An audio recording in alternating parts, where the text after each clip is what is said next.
Tonight on SIP episode 134, we finally get into it. Closures. Is cork the best? What about synthetic cork? What about glass enclosures? What about screw cap or twist off? Tonight, we're going to break it all down and we're going to tell you which one is actually the best for the wine. And we do it with Bettina Sichel, partner at Laurel Glen. SIP episode 134, Closures, begins now.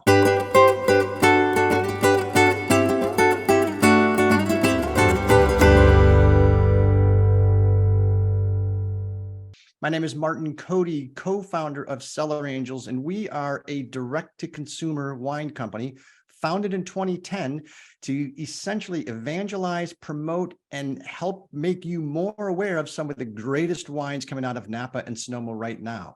A curator of limited production wines, if you will, and the angel portion of the name is because we have a significant philanthropic bent to where we give a great deal of proceeds to some folks that are less fortunate than all of us. And we're fortunate because we're drinking wine. So there's nothing wrong with that. Tonight, we're going to talk closures. And interestingly enough, when we owned the wine store, we did own a bricks and mortar wine store, which is how we got into this crazy business. It was probably one of the most asked questions. Certainly the top 5 is what's with screw caps? What's better? Why is this wine plastic? How come the champagne cork's bigger? Why is Martin still working here? You know, all those questions were routine questions.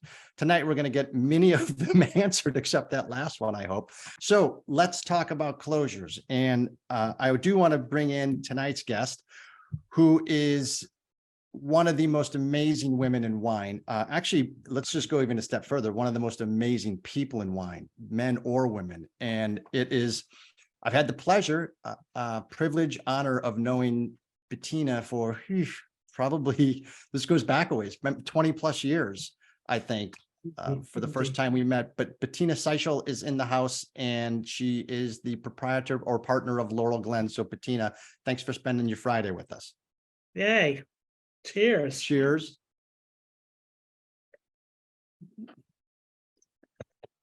And we're going to get to the 100% Sauvignon Blanc in a moment. But when I say you're one of the most revered women in wine, I mean that with all sincerity, because you have had a career that's incredible and still going and getting better and better. And I'm going to ask you to walk me through Bettina's history of kind of, you know, background, nationality. We don't have to go to the Nick Goldschmidt off the record stories or anything like that. But how did you come by a fondness for wine? Let's start there. Well, I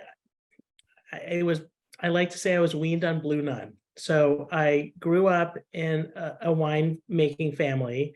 My father owned the winery in Germany that made Blue Nun, which was a big deal in the 70s and 80s. So wine was always on the table. We spent every summer in Europe, you know, slogging through cellars and vineyards. Not my favorite activity at the time. I'm the oldest of 3 girls. So it was sort of understood at an early age that I would follow in my father's footsteps and take over the winery. So when I graduated from college, I spent a year in Germany, and then came back and went to work for our importer. And then after a few years of that, I went to work for my father. But Blue Nun was in pretty steady, serious decline by that point. So I worked for my father for 5 or 6 years, helping him sell Blue Nun in the US. And then he was kind of forced to sell the winery. So, you know, by that time I had spent, I don't know, 7 or 8 years, no, 6, whatever it was, let's say 6 years in the wine business. And I loved it. I mean, it's a great group of people, as you know, Martin. We all love to eat and drink. You know, we have very diverse backgrounds. It's never a dull conversation. And I thought, yeah, I'm good here. So I went to California and started knocking on doors in Napa and Sonoma. And Augustin Huneeus gave me a job, and he was getting ready to launch his kind of pet project, Quintessa. Okay, hold that thought right there. So I'm going to go back a little bit to Blue Nun. Where was Blue Nun made? Blue Nun was made in Germany. So my father's family is German. My father's great I don't know. The winery was started in 1857. I can't do the math. Okay, so 1857, the winery was started, Yes. and at its height, what was case production, if you remember? 3 million, many cases. There was 3 bottling lines, which went 24/7 at the height of production. And I don't think in the 50s, and John H. and Barbie, John H., you can definitely attest to this. I don't think in the 60s or 70s, you could open up a refrigerator in the United States and not see a blue bottle inside the door. I kid you not. Well, okay, Martin, I'm going to set the record straight. I usually don't say anything at this juncture, but I feel I feel this is the right audience to say this. The blue bottle didn't actually come until much, much later. So Blue Okay. Nun was not in a blue bottle until, I don't know, the last decade, maybe 2 decades. So in the 50s and 60s, it was in a brown bottle, consistent with it being a Rhine wine. And the only thing that was blue was, the label, the habit of the nuns, all that. Right. Did you get any flack from the Catholic Church, or did they just say, hey, knock yourself out? This is holy water. Well, okay, so here's the story. So Blue Nun is a Liebfraumilch. Liebfraumilch translates to milk of the Virgin Mary. And the reason why it got that name is because, during the Middle Ages, every church had a vineyard and they made wine for sacramental purposes.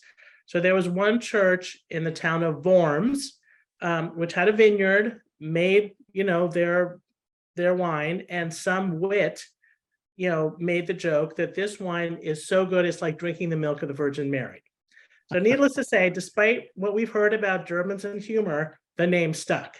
So that was Augustus Parker Sr., who later turned, no, I'm just teasing. So today, Liebfraumilch is a very specific type of wine. It must be made from certain grapes, from certain parts of Germany. It must have a certain sweetness level. So Blue Nun is a Liebfraumilch. So there is a very sort of natural tie-in to nuns.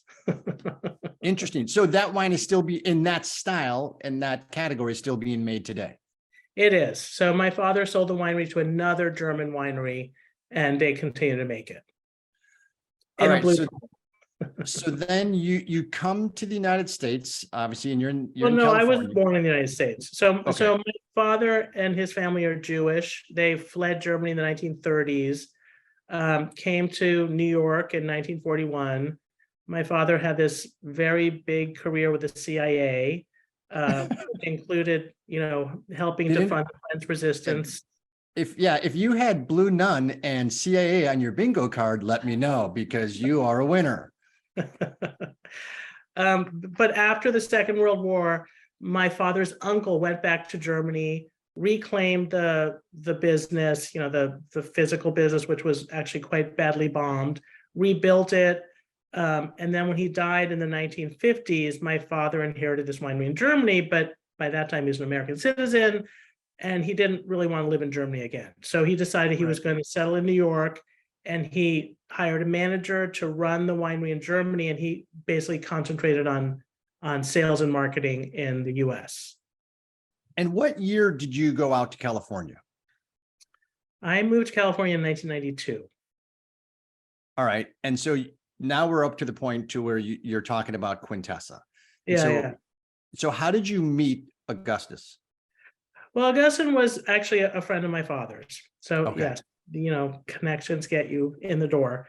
My father basically helped me get the interview, and Augustin was one of the partners of Franciscan Estates, which at the time was Franciscan, Estancia, Mount Veeder, and Franciscan Estates was basically a sales company, and they were just starting to think about adding a marketing department. So I was one of the first people they hired for this new idea, a marketing department.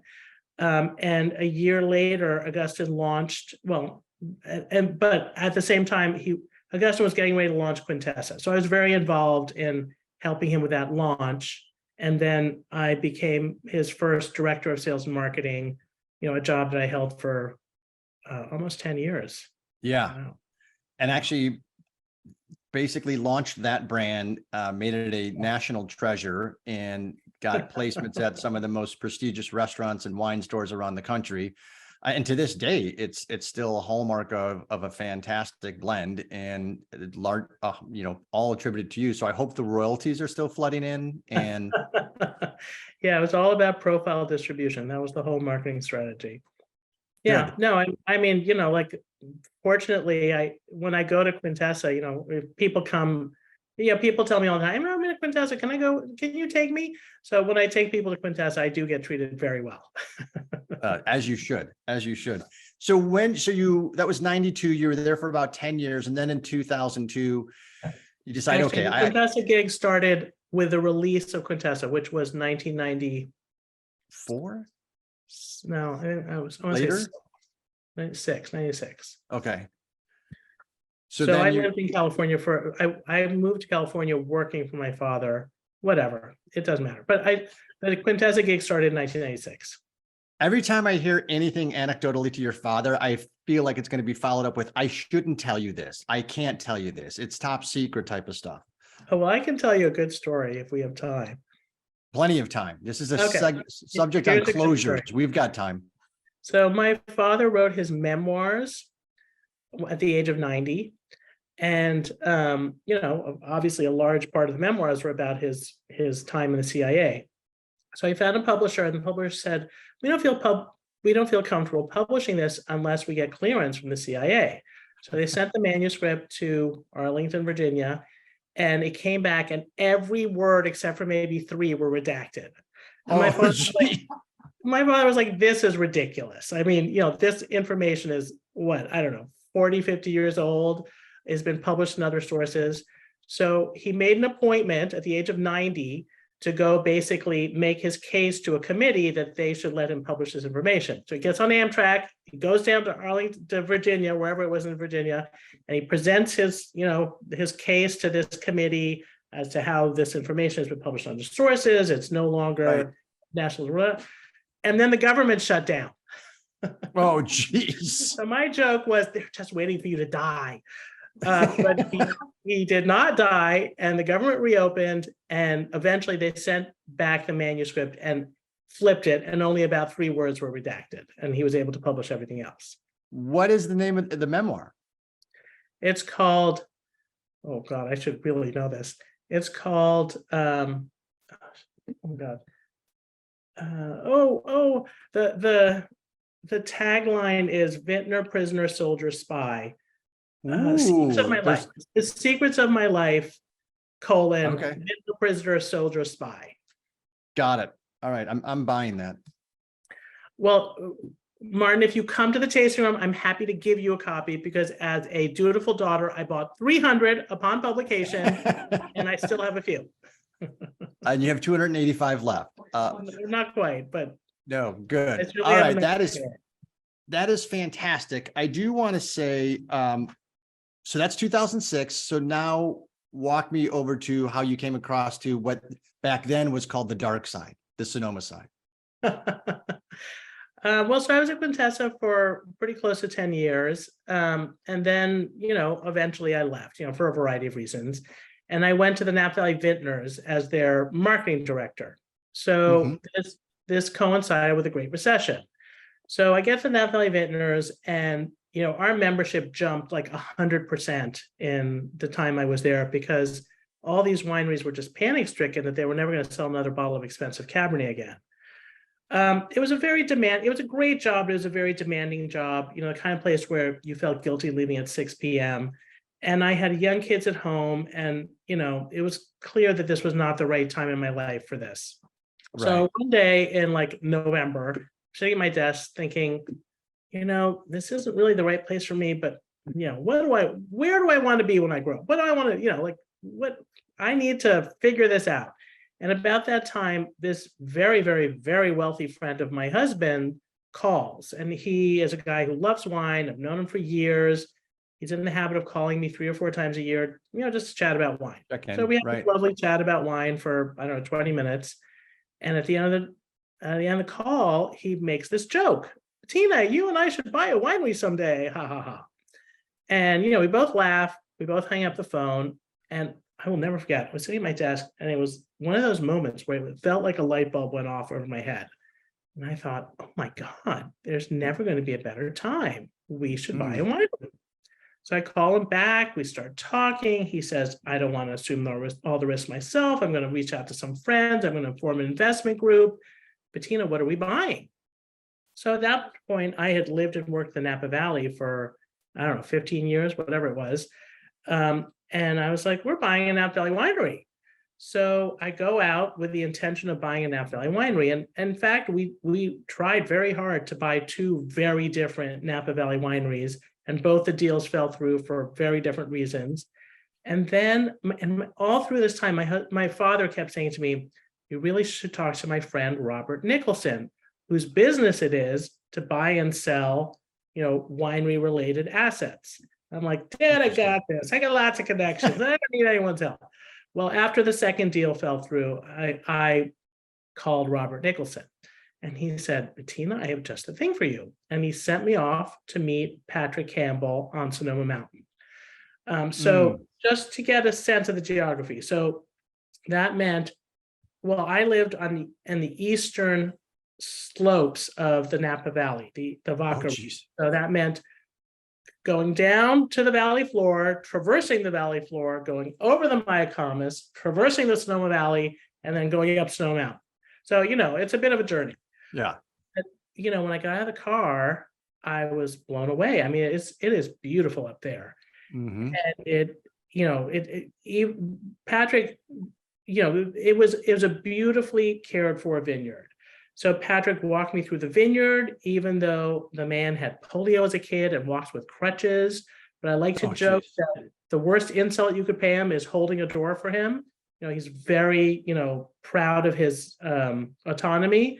So he walked me all through the vineyard on his crutches, and then he takes me into his house. He pours me the 2005 Laurel Glen Cabernet. And it was like sticking your finger in a light bulb in a light socket. I mean, that wine was just like electrifying. It was so different from any Cabernet I'd had. It had so much life, so much, I don't know, energy. And I was just like, wow, this is incredible. And, clearly at Sonoma, the price tag was quite a bit less than what we've been looking at in Napa. So that was kind of it.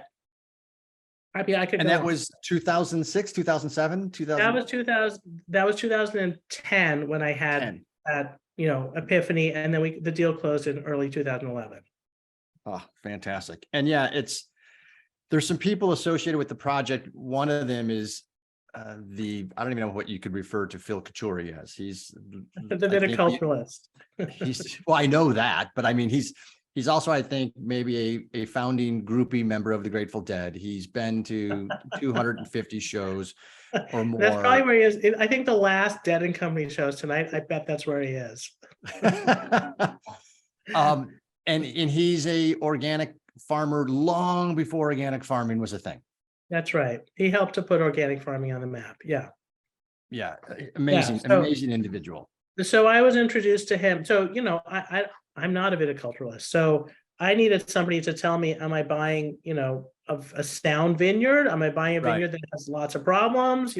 So I was introduced to him, and I asked him to help me with the due diligence. So I worked with him long before we actually closed the deal. Oh, super cool. Yeah, he's a great guy. Just amazing. And his son also, the apple doesn't fall far from the tree. It's pretty interesting. All right, I'm going to do our first poll question because it is on tonight's topic of closures. So get your pencils ready. And your first I'm not participating because I would probably fail. The Franciscan monk Dom Perignon is credited at developing cork for his precious bubbles. True or false?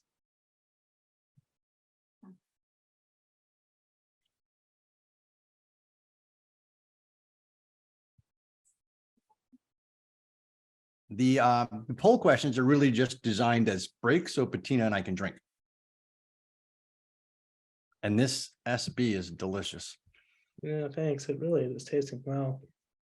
All right, 5, 4, 3, 2, 1. That is amazing. That is amazing. Wow, that is really close. 50-50 split. Everybody that said true, congratulations, you are wrong. It is false. I don't know where this rumor started, but Dom Perignon, the monk, came about sometime in the early 1690s. They were manufacturing bubbles or sparkling wine in England 30 years prior to that. And fun fact, England at that point in time was the only one with coal fire furnaces that could actually produce the bottles to withstand the pressure inside the bottle. So it wasn't until 30 or 40 years after that, sometime in the early 1700s, that France actually was able to do something with cork or closures rather. It wasn't Dom Perignon. So next time you hear that rumor, just tell the people wrong, false. I'll actually give you a second one. Since we're going to be talking about Sauvignon Blanc, which of these is the most expensive per ton in Sonoma? Semillon, Chardonnay, Sauvignon Blanc, or Roussanne?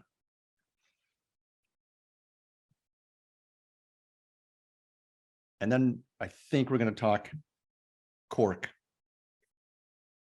closures. 5, 4, 3, 2, 1.5, 1, ending. There was a late entrance here.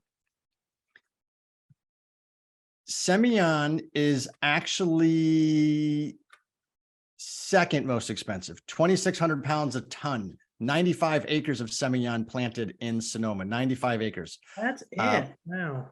Yeah. By the way, Chardonnay is the least, I'm sorry, Sauvignon Blanc is the least expensive, but Chardonnay has the most planted acres at 15,000 acres as of 2021 under vine. The answer is Roussanne. So Roussanne is $3,500 a ton. Chardonnay is 2,200. But tell them how many acres. That explains. Oh yeah, Roussanne has 36 acres planted in all of Sonoma. 36 acres, which is nothing, considering that Chardonnay is 15,000. So when we feature Roussanne producers on Cellar Angels, you know it's a rare feat for someone that's actually going to produce 100% Roussanne just because there's so little of it. All right, Bettina, you decided to make a white wine for the first time ever with this Sauvignon Blanc, and you decided to put a screw cap on it. Why and why? Twist off. Twist off. I'm sorry. Twist off. No, Everyone wants me to. no, I call it a screw top. Okay. Well, a cork isn't really necessary for a wine like this. So cork has the reputation of being the closure for ageable wines, for with good reason. The cork allows a tiny bit of air interchange, and that helps to soften the wine in the bottle. For a wine like this, which is likely to be drunk within 3 or 4 years after bottling, there's no reason for something that facilitates aging. So a screw top is a completely anaerobic seal. It doesn't allow any oxygen to penetrate, and it's a very efficient seal. And I don't know, it's really easy. That's a good point. Pick up the bottle, and seconds later, the wine's in your glass. Nothing wrong with that. I do want to show some folks, there's a ton of closures out there, and here's an example of most of them. So you do have screw cap right here, or twist off down at the bottom, but all sorts of different corks, all sorts of, this is a Zork. I was telling Bettina yesterday, we have quite a few wines here that have glass closures. Can you tell me, Bettina, anything about, is that hygienic, or is it just more look and marketing? That is also anaerobic, and glass is very antibacterial. So it's a very clean, safe. I don't know what the right word is. Right. You're not going to get any bad bacteria in your wine with glass. So no, it's a great closure. I love those glass closures. They're a little more expensive than than screw caps because they're a little more unusual. They're not as widely in production. Right. So we stuck with screw caps. We stick with screw caps because there is a a sort of a cost savings to that versus glass. And you see the bottle cap here, which is for Yeah, those of you the that crown are- cap. The crown cap, cap. very widely used in the wine business for like cellar experiments. So if you are going to, I don't know, try different yeasts, if you're going to experiment with, I don't know, different levels of sulfur, I don't even know. So very widely in the cellar, if you are doing experiments on your wine, you're probably using a crown cap to seal that bottle. Also with sparkling wine, the first closure is a crown cap before the secondary fermentation. So crown caps are very widely used and very well regarded as a closure. Trying to get unblurry. It's my glasses. And the crown cap, and I see two people, pet knot. Yep, pet knots are very popular with crown caps. So now behind me are cork trees. And I did not know that 50% of the corks worldwide are harvested from Portugal. Does I'm surprised anybody? it's that low. I would have thought it was more. That's a good point. I also didn't know, and I'll throw this out to the audience. This is 100% natural product. Nothing happens to the trees. They don't have to cut the trees down, which is fantastic. The bark rejuvenates itself. And I'm curious if anybody knows in what type of time frame. You can answer in chat. There's no question on this.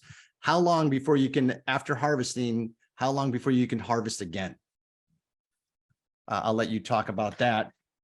The red wines I've seen usually have longer corks. Is there anything to size in corks? Well, I don't know. Yes and no. So I actually have some show and tell items. So this is, our sort of most ageable wine we call the Estate Cabernet, and we use a 2-inch cork for the Estate Cabernet, which is a very fancy cork, quite expensive. The Cabernet we make the most of, however, we call Counterpoint. It's a Cabernet Merlot blend, and for that we use a slightly shorter cork. So it's 1 3/4 inches. It's still, a fancy cork, but it's not quite as fancy. It definitely does not cost as much. So with the Estate, we are, kind of expecting that wine. Not expecting. That wine will improve with time, for a good 15, 20 years. So easy, yes. So the longer cork is just insurance that the cork will be its ally through that process. Would we be able to get there with a 1 3/4 inch cork versus a 2-inch cork? Probably. Mm-hmm. There is a little bit of marketing here. The longer cork is just, sort of speaks more to quality and, all that. Right. Ageability and Right. But yeah, a longer cork is a better investment for a wine that is intended to improve with time over an extended period. Well, and it's interesting because there is a phenomenon known as TCA, and it is I don't even know what the chemical name of it is. I mean, is it a fungus? Is it a mite? Trichlora something or other. Trichloroanacyl. Sure. But I don't know what it falls under. Fungus, mold, bacterium, what have you. I think it's a bacteria. Thank you, Mark. It's a fungus. So it's fungus. Okay. Mark, final answer or phone a friend? What are we going to do here? Because I'm sure he's right. That was Mark Hoffman. Oh yeah, he's right. Yep. Okay. So it's a fungus, but because I remember when we owned the wine store, the people just rounded up. They said one bottle, 10% of the bottles in the case, one of them will be corked. And, that's a little high, but at its heyday, there was TCA or a corked wine at 8 or 9%. It was very prevalent. Yep. And so it's interesting because, by the way, when you say a wine is corked, it means something. Just because a wine might be off or flawed in another way, it is not corked. So if you get a flawed bottle of wine at a restaurant or something like that, don't tell them it's corked unless it's actually corked. And you will know. Go ahead. I'm pointing at you like you're in the classroom. You over there in the camera. Yeah. Okay. Well, so here to me is the most damaging thing about a corked bottle of wine. So most corked bottles of wine are not so corked that you smell it and you go, oh my God, there's something terribly wrong with this wine. Most corked bottles of wine are mildly corked, which means all of the wonderful things about that wine are kind of muted. So the aromas are, you know, sort of mildly unpleasant. The flavor is, you know, kind of dead. So you probably will drink the whole bottle and think, I don't really like that wine. So that is what's terrible about cork taint, is it affects your wine to a point where people probably don't realize there's something wrong with the wine. They just think that wine is not very good.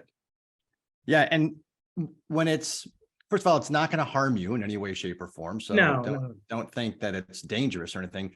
And it's growing up in the Midwest, the first time I was associated with it and just smelling, I'm like, oh, this smells like wet basement. This smells like a dank or wet dog or wet soggy newspaper.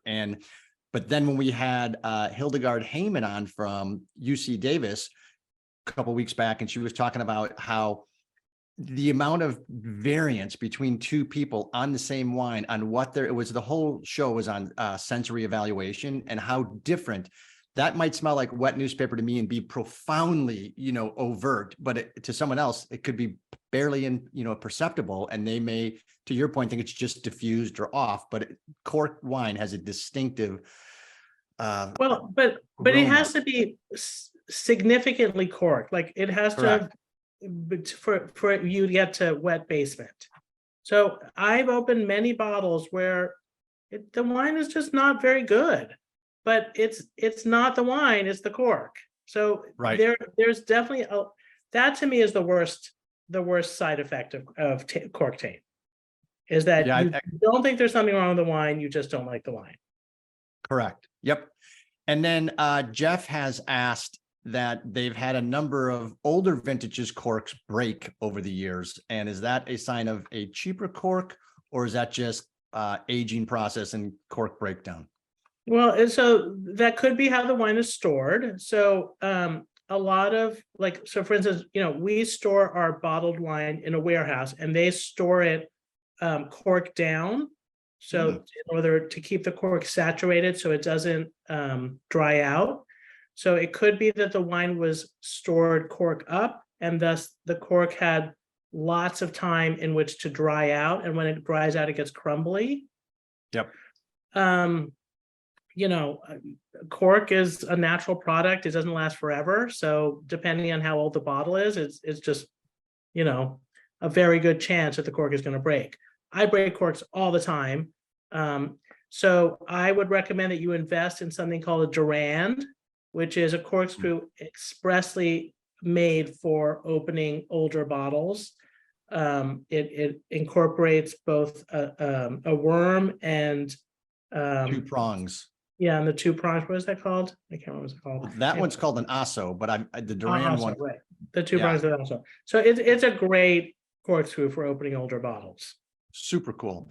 And it's interesting because you talked about breathability, and I'm amazed at the synthetic corks. And Mark actually talked about how the cork taint that was very, very prevalent in the 80s really much was kind of the catalyst of the screw cap or the twist off from that standpoint. And it also spawned a whole industry of synthetic corks. Yeah. Now, do these breathe? No. Yeah. I didn't think so, although I heard a rumor that they might have been developing some sort of breathable polymer. No, it's possible. It's very possible. Yeah. I mean, there's a lot of new closures. I have examples of what's called the DM cork here, which is, kind of taking the wine industry by storm. And why is it taking the wine industry by storm? Because they guarantee uniformity.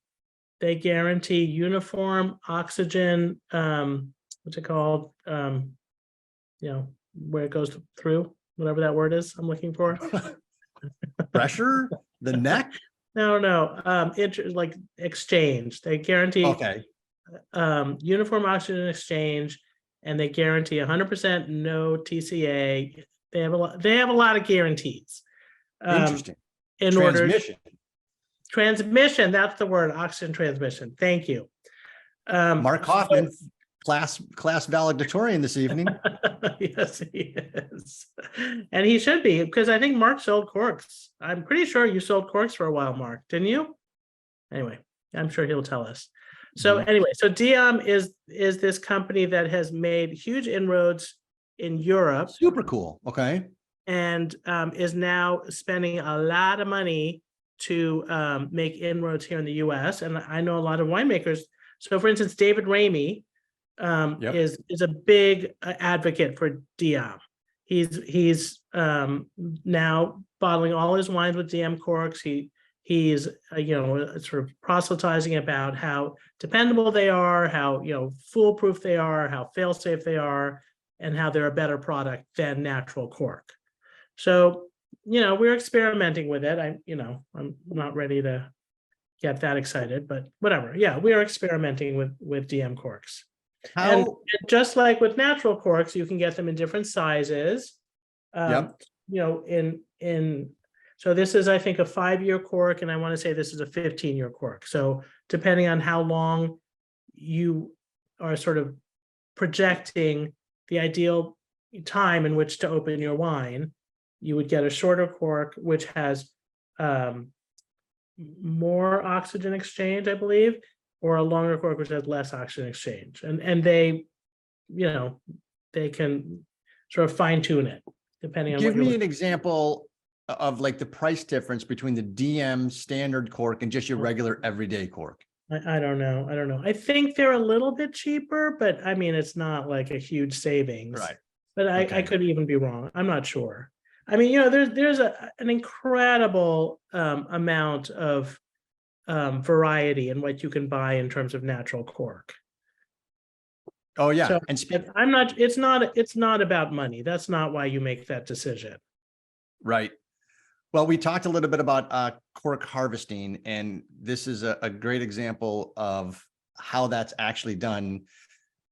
These guys, there's a whole forest upon forest in Portugal where the bark is harvested off the tree. And as I said, this is done every 9 years on the tree. This gentleman clearly is in some sort of a CIA witness protection program, because the camera has absolutely caught him by surprise and he does not look happy to be photographed.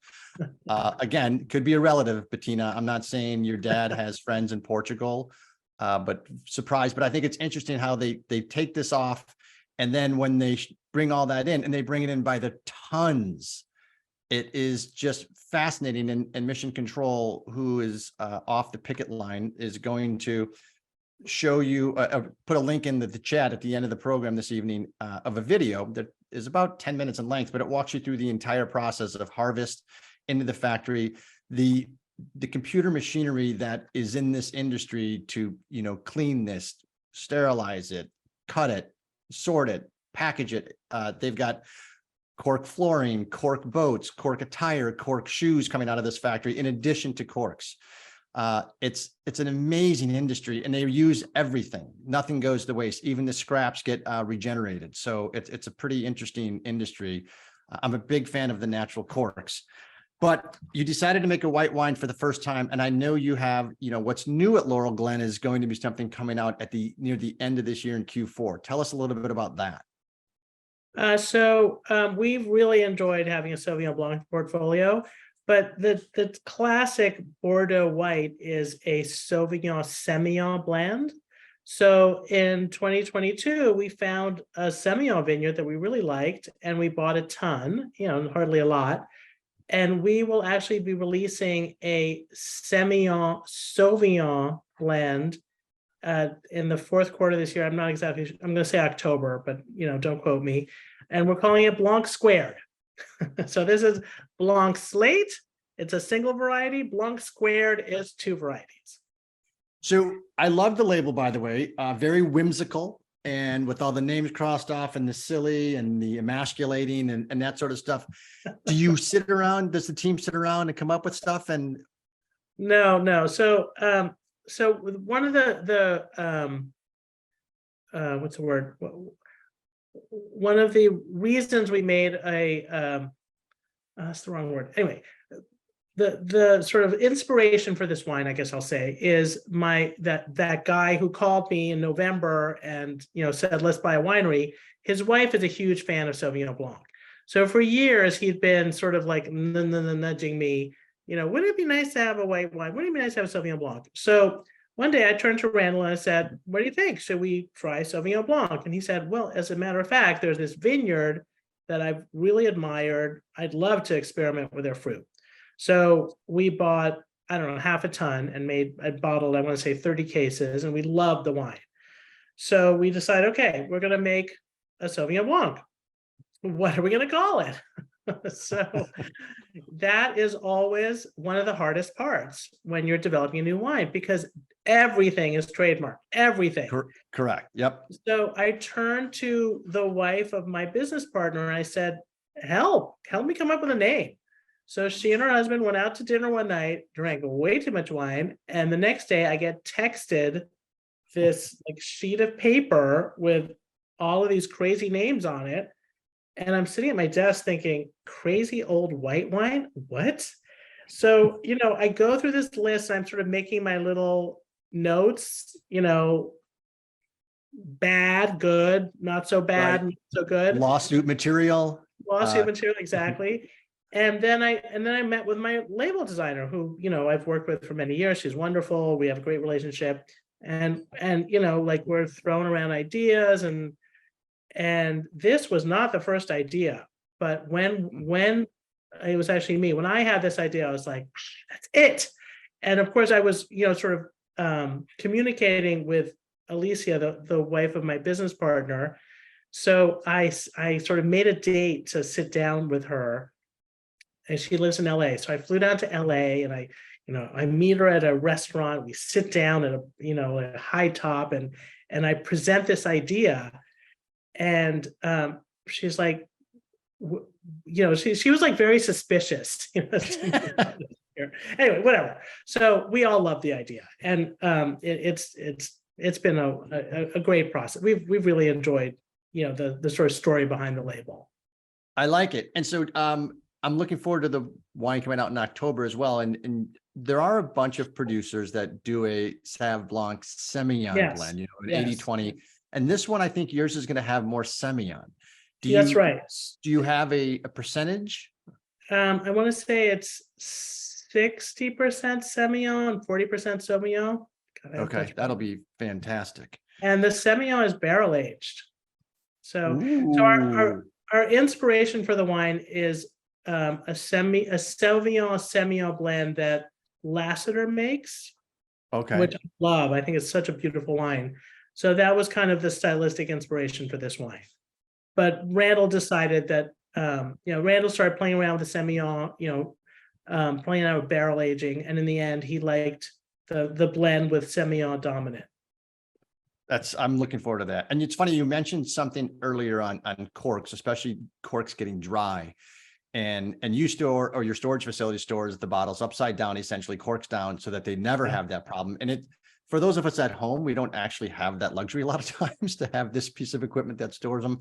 But one thing you want to do with regards to storing wine at home is consistency. So consistency in temperature should be, 45 to 60, somewhere in there, depends upon what you like it. 55 is industry considered the perfect temperature. Similar with the humidity, should be relevant humidity, not that high, not above 70%, but also the lighting. And the lighting, it should be dark or near dark from that standpoint.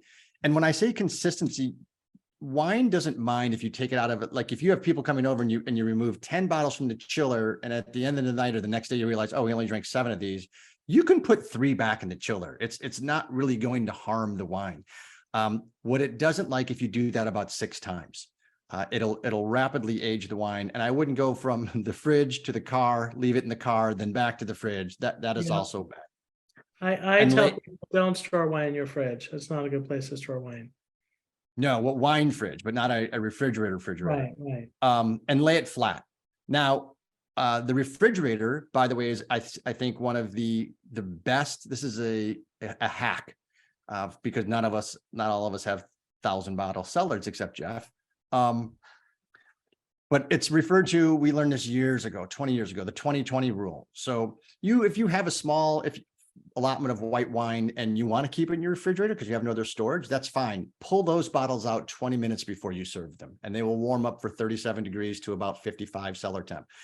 If you've got red wines laying around, put those in the fridge for 20 minutes and they will chill down. And so that 20-20 rule honestly works for about 95% of all wine made in the world.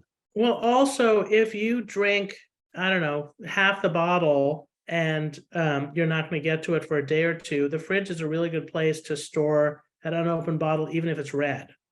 So, if I open a bottle of Cabernet and I drink 2 glasses, I will cork it and put it in the fridge, and it definitely slows the sort of, the oxidation and aging process. Yeah.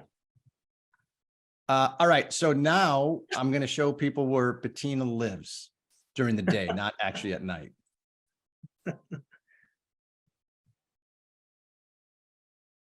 So this is some people's favorite part of the program. So pretty.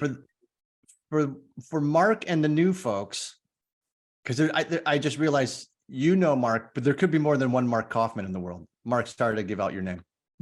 But Bettina said it first. So Cellar Angels, as I said at the top of the broadcast, we're a direct-to-consumer company specializing in limited production wines from Napa and Sonoma. This is our playground. Are there great wines made in Willamette, Central Coast, Paso? Yes, absolutely. We just know this region better, and our film crew is here. So it's just much easier to do it from that standpoint. But it's also interesting to note the geography and the climate of these 2 counties.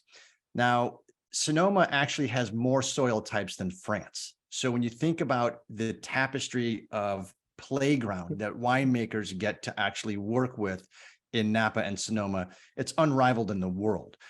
It is, as I refer to often, and people know, this is a Mediterranean climate, very specific climate that only encompasses 3% of the globe. So this is about as unique a place to make wine, and is about as varied from topography, microclimates, AVAs, elevation, wind. It's incredible how neat these 2 counties are. The Sauvignon Blanc vineyard is here. And why did Randall want to, it's somewhere in here. Here's the Ritchie vineyard. We've sourced some wines from there. What's special about this? I see the Russian River. What's special about it is that it's an old vine Sauvignon Blanc vineyard, which is very unusual. Sauvignon Blanc is one of those varieties where basically you can hang a lot of production. You can grow a lot of grapes in your vineyard, and it doesn't affect quality that much. It's a workhorse. So a typical Sauvignon Blanc vineyard, they harvest, I don't know, 8 to 10 tons of fruit. These vines were planted in the 1970s. So Their typical yield is half that. It's about 4 tons. So very concentrated fruit, and we love the effect in the wine. It just gives the wine a little richer mouthfeel. Just gives it a little bit more complexity and depth. Well, and it's interesting because you're right with the older vines, and the Cellar Angels faithful know this because we've had 75-year-old Zinfandel vines. We had nearly 100-year-old Carignan vines a couple weeks back, and you get tiny clusters, intense berries. And as I'm tasting this wine, I'm telling you, if this was 2000 and planted in 2010, I think it would be so much more acidic. And that to me, and a lot of that, I think you mentioned, comes from the yeast, that softness. It still has great mouthfeel. Yeah. So Randall uses this yeast. I love the name of it. It's called Elixir. And it's all about preserving the fruit. So it's this yeast which just does a beautiful job of preserving the fruit in the grapes. So, And you yeah. have this in your glass. So when you are assessing it now and tasting it, aromas, flavors, and then pairings. So I always get citrus, which is very typical for Sauvignon Blanc, but I also always get a little bit of a tropical like kind of undercurrent, like a little bit of pineapple. Some years I get a little bit of coconut. This one not so much, but so there's often a citrus, a tropical note in this wine. Kiwi, pineapple, sometimes mango. In fact, I do get a little mango in this one. Yep, on the finish, absolutely. That was a great call. So the nose to me is a little bit more. I don't know. It has some very typical Sauvignon Blanc aromas, but also some less typical Sauvignon Blanc aromas. And then to me, the wine is all about the mouthfeel. It has this really lovely richness in the mouth, which I think is quite unusual for a California Sauvignon Blanc, and certainly for 100% Sauvignon Blanc. And it just has this wonderful sort of mouth-filling character, which I like to call this the Sauvignon Blanc for Chardonnay lovers. Oftentimes people who like Chardonnay find Sauvignon Blanc too austere, too astringent, too acidic, and this is not that. No, it's. I was just going to say it's not that. It is not. And I like that you called on and pulled out the tropical notes, because your typical California Sauvignon Blanc is now sometimes getting a little bit difficult to distinguish between that and the New Zealand. It's all grapefruit, it's all straw, and it's all acid. And for those folks that might have an acid sensitivity, this one is so much more balanced and subdued. The acid is there, you can feel it, but it is not going to hit you in the face with it. And those tropical notes, I think, kind of soften that a little bit. Yeah, so there's plenty of crispness here, but that's not the defining characteristic. And in terms of pairings, yes. Yeah, in terms of pairings, I mean, this wine is great with cheese, this wine is great with shellfish, this wine is great with, I don't know, grilled vegetables. It's a very versatile white wine. Now, a sneaky little vineyard, the McLeod family Indian Springs Ranch, where you're getting the Semillon. And keep in mind, kids, we just got done telling you that there's only 95 acres of Semillon grown in Sonoma County, which is Sonoma's twice the size of Napa County. So how did you find this vineyard, and why is it special? Well, so the McLeod family are a very well-respected family in Sonoma Valley. George McLeod, the sort of patriarch, died recently. And it's a vineyard that we all know and respect. And we had the opportunity, like, it's not like there's Semillon falling off the truck. It's not like every day you're offered Semillon. So when we started making inquiries if it would be possible to buy some Semillon, and the McLeod family said, well, actually, we could sell you some. We were like thrilled. It's a great opportunity, and it's a great family to be doing business with. So it's sort of a no-brainer. No, and I like, you're right. It's not falling off the truck, and this looks beautiful. It does look like it has some jagged and rugged hillside, so it's not valley floor type by any stretch. Looks beautiful. Now, the Sonoma Valley is very narrow, so there's very little, sort of flat valley floor. Right. Good point. So Glen Ellen, folks, is just about 8 miles as the crow flies from downtown Sonoma. So it's very close, right in here. And then you go up, 12, or you can break out into Glen Ellen.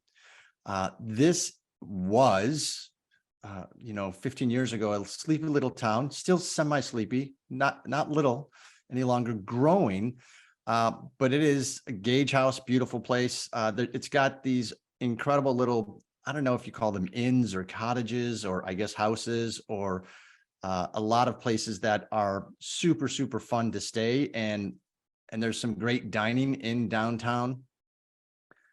It's still pretty tiny, Martin. I'm not sure what you're thinking. There's no stoplights, so that's good. Yeah, I mean, there is not a whole lot. I mean, there's a few restaurants, there's one very nice grocery store, there's great bar, and I mean, I think that's it, and a few tasting rooms. That's pretty much it, and a few tasting rooms. And it's kind of nice because you're right on the main turn, you're right on the main thoroughfare. We parked here and just walked over. It's a cozy tasting room. Everyone in there is super, super knowledgeable. You're gonna want to save some time and go through the portfolio. But if you have enough time to knock out 2 tastings this day, our good friend Cindy Costco at Passaggio. Yeah, I love her wines. She makes wonderful wines. And it's just they're Glen very Ellen well is going to be they're and the QPR for Passaggio wines are great. But this is going to be, do not, bypass Glen Ellen on your trip out to wine country. This should actually be targeting Glen Ellen. You're not going to have the traffic that you have on Route 29 or 101 and stuff like that. And this is about as quaint as it gets. You've got Jack London Village, you've got Jack London Library, you've got Jack London's house.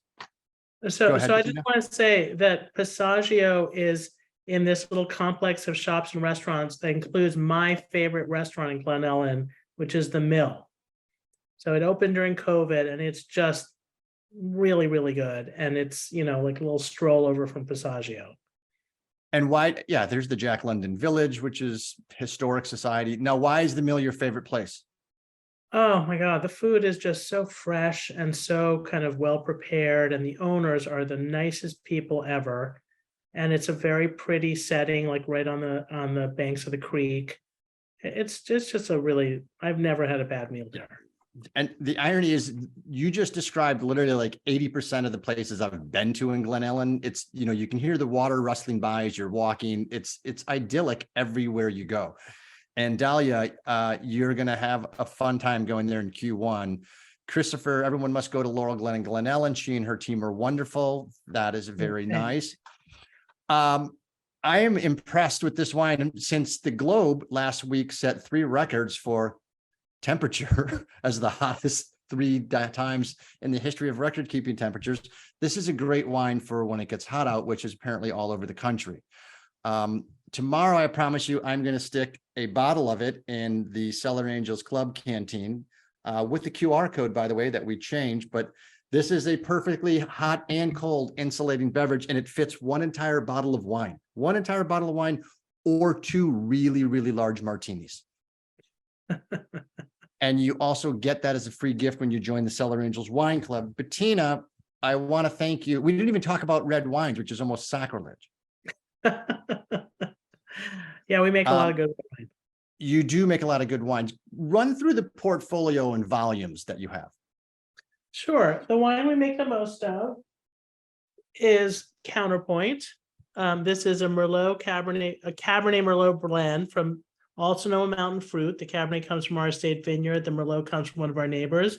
And we make about 1,300 cases of this wine.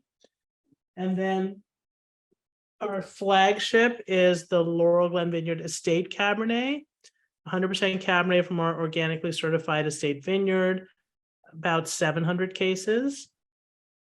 And then in terms of volume, the third would be the Sauvignon Blanc. We make about 400 cases of that. And then these 2 are probably tied at about 200 cases or so. So we make a little bit of rosé from the oldest vines on our vineyard, some of which are not Cabernet. And we make a small amount of what we call the lot series, which is a barrel selection of what I like to say is the barrels with the most personality, biggest. Wow. Everything. Nice. Yeah. So if I'm doing the math correctly, you're under about 2,500 cases. We're about 2,800 cases. I was never good at math. So 2,800 cases comfortable, or do you want to grow? Me personally does not want to grow. Like we like to play. So, we're doing this Semillon Sauvignon blend. We have, a sparkling wine on the lees, which we might be releasing in 2024. we've bought a ton of Riesling the last 2 years just for something, so I don't know. As if your family knows anything about Riesling. Well, I was very snotty about the idea of a California Riesling being good enough for us. I don't blame you, and with good reason.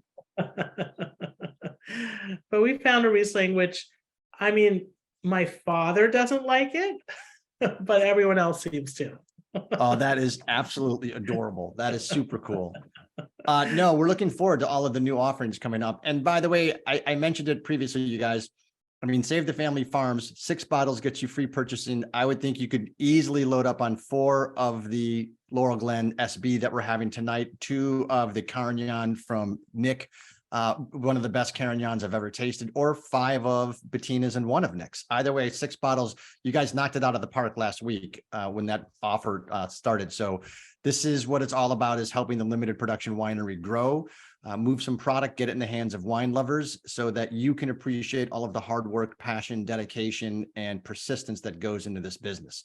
And it is not for the faint of heart. And Bettina has been knocking out of the park for about 20 plus years. So it's a credit, and we can do all we can to help make certain it continues. Thank you. You are just fantastic. Can't thank you enough for spending Friday night with us. Next week, as I mentioned, we have Dan Parrott from Jack's Vineyard. We're going to be doing Cabernet Franc. It is hot out there, folks. Stay hydrated, be kind to one another, be good to one another. There was a crazy movie that came out during the pandemic called Don't Look Up. I encourage you, look up. The skies are filled with marvels at night, and I get to see them here in South Florida because there's no ambient light. I'm sure Bettina has beautiful night skies out in the Sonoma area, but kindness, if you've got a chance to do that tomorrow, take it. It's a good thing. And we will see you here next week with Dan Parrott from Jack's. Thanks, everyone. Cheers. Thank you, Martin. Bye-bye, Bettina. Good to see you. That was really fun.